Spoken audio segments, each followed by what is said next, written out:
법원이 고 김광석 씨의 아내 서혜수 씨가 이상호 기자 등을 상대로 제기한 민사소송에서 총 1억 원의 손해배상을 인정을 했습니다. 고발뉴스라는 타이틀을 걸고 하는데 피하면 안 되잖아요. 최대한 저희가 정면 돌파하기 위한 장치이기도 합니다. 고발마트.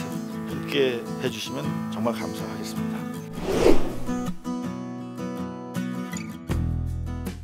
윤석열 검찰총장이 서울중앙지검장 시절 조선일보 방상훈 사장과 비밀회동을 가진 사실이 확인됐다고 뉴스타파가 24일 보도했다.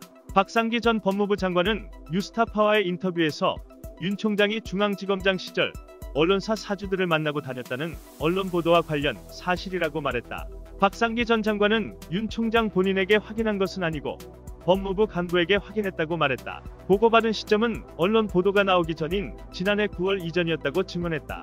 또 여러 명의 언론사 사주를 만난 걸 다 확인한 건 아니고 내가 한 군데만 확인했다고 밝혔다. 그러면서 박 전 장관은 당시 방상훈 사장과 만났다는 얘기와 함께 윤석열 총장의 정계 진출 이런 소문도 들리고 그랬다고 했다.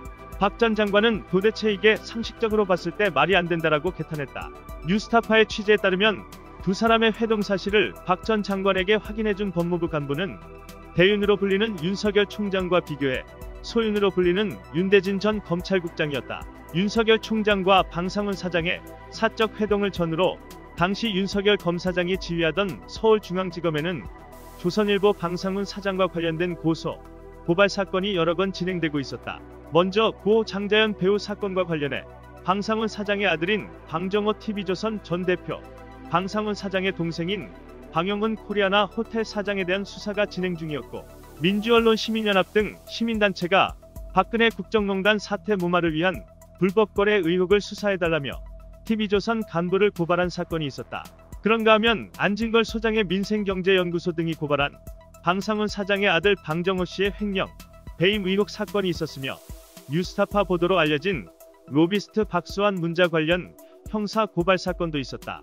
그 밖에 고발뉴스의 단독 보도로 드러난 의정부 일대 그린벨트 내에 불법 조성된 방씨 일가의 호화 분묘에 대한 조사도 진행 중이었다. 이에 대해 모 일간지 국장은 특히 당시는 서울중앙지검이 조선일보가 관련된 장자연 사건을 재조사할 때라며 매우 부적절한 만남이라고 지적했다. 실제로 조선일보 사주를 고발한 안진걸 민생경제연구소장은 국기문란 못지않은 검찰의 기각문란, 범기문란 사건이라고 거세게 비판했다.